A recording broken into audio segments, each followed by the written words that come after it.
μόνος δρόμος είναι, αντιστρέφεται πάλι. Εμπρός, λαέ, μη σκύβεις στο κεφάλι. Ο μόνος δρόμος είναι, εξέγερσите πάλι. Γεια σας. Είμαστε Συριακής Κοινότητας Ελλάδος. Ήρθαμε να τιμήσουμε τον ήρωα μας, Δημήτρη.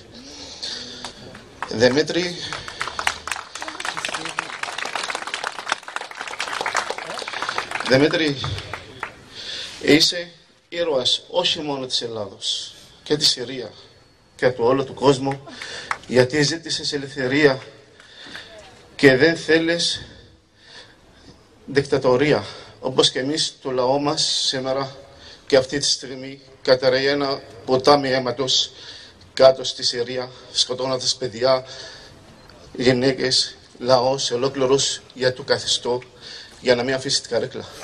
Δημήτρη, τάραξες τις καρέκλες κάτω από τις κυβερνήτες εδώ και θα είμαστε πίσω σου και το αγώνα σου θα το συνεχίσουμε να τους ταράξουμε για πάντα. Κάτω η δικτατορία!